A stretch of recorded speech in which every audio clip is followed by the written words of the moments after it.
kepalaku. Macam mana boleh jadi macam ni? Aku hanya memikirkan satu peraturan penting. Kenapa kau lakukan hari ini kalau kau bisa melakukannya besok? Few moments later.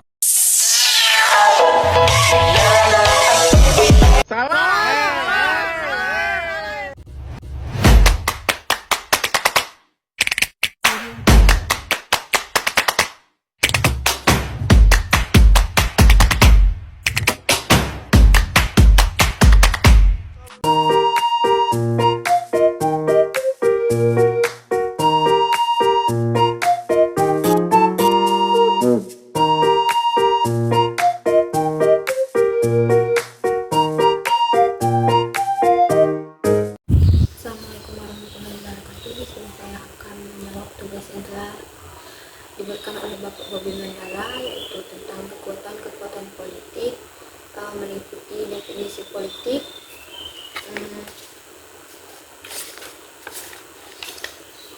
relasi antar kekuatan politik, hubungan antara kekuatan politik dan negara. Baiklah, sebelumnya perkenalkan, nama saya Firdausi Kapitria dengan NPM 2405022. Saya berasal dari mahasiswa semester 1 Prodi Administrasi Publik Fakultas Ilmu Sosial dan Ilmu Politik. Baiklah, di sini saya akan menjelaskan definisi kekuatan politik. Kekuatan politik adalah kemampuan individu, kelompok, atau lembaga untuk mempengaruhi kebijakan, pengambilan keputusan dan proses politik dalam masyarakat atau negara. Kekuatan politik dapat diwujudkan dalam berbagai bentuk, seperti bentuk kekuatan politik. 1. Kekuasaan legislatif atau parlemen atau dewan perwakilan. 2. Kekuasaan eksekutif, presiden atau pemerintah. 3. Kekuasaan yudikatif, Mahkamah Agung. 4. Pengaruh media massa.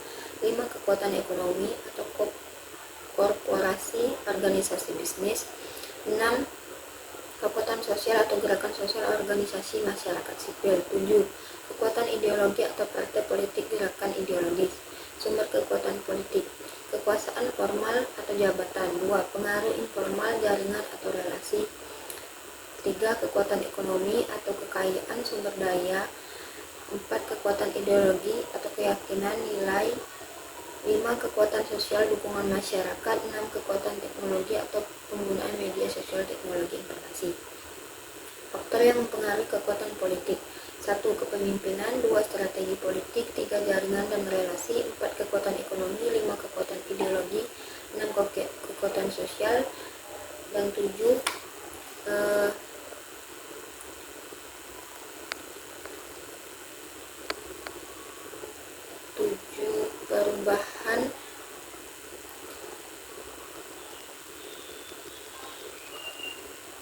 Perubahan sosial dan politik.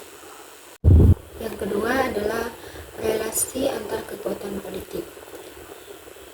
Relasi antar kekuatan politik melibatkan interaksi dan dinamika antara berbagai aktor politik, termasuk aktor politik. 1. Pemerintahan atau eksekutif, legislatif, yudikatif.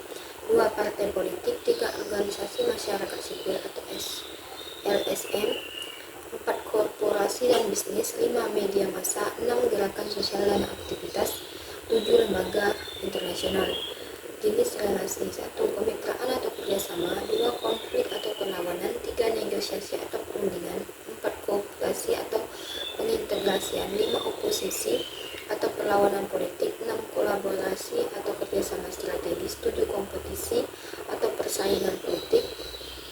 Faktor yang mempengaruhi relasi: 1. Kepentingan politik. 2. Ideologi. 3. Kekuatan ekonomi. 4. Pengaruh sosial. 5. Kebijakan publik. 6. Perubahan politik.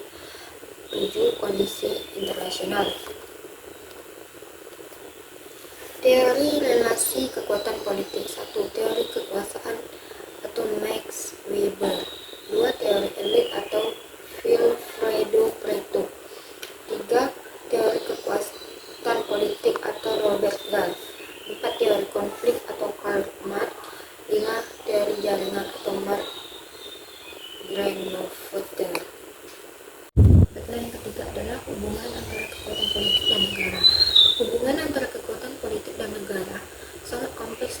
mempengaruhi. Berikut beberapa aspek hubungan tersebut. Yang pertama adalah pembentukan kebijakan. Kekuatan politik mempengaruhi pembentukan kebijakan negara melalui proses legislatif, eksekutif, dan yudikatif. Yang kedua, pengawasan dan kontrol. Negara mengawasi dan mengontrol kekuatan politik untuk mencegah penyalahgunaan kekuasaan. Yang ketiga, representasi. Kekuatan politik mewakili kepentingan berbagai kelompok masyarakat di dalam negara. Yang keempat, konflik dan negosiasi. Kekuatan politik seringkali berkonflik dan melakukan negosiasi dengan negara untuk memperjuangkan kepentingan mereka.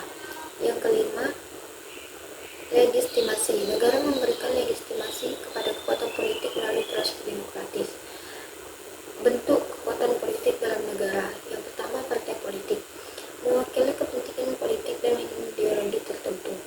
Yang kedua, organisasi masyarakat sipil atau SLM, mewakili kepentingan masyarakat sipil. Yang ketiga, korporasi dan bisnis, mewakili kepentingan ekonomi. Yang keempat, gerakan sosial, mewakili kepentingan sosial dan politik.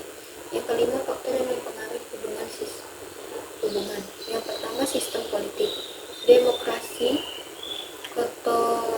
otoritarian atau hibrid. Yang kedua, kebijakan publik, kebijakan negara mempengaruhi kekuatan politik. Yang ketiga, kondisi ekonomi mempengaruhi kekuatan politik. Yang keempat, perubahan sosial mempengaruhi kekuatan politik. Cukup sekian jawaban dan penjelasan dari saya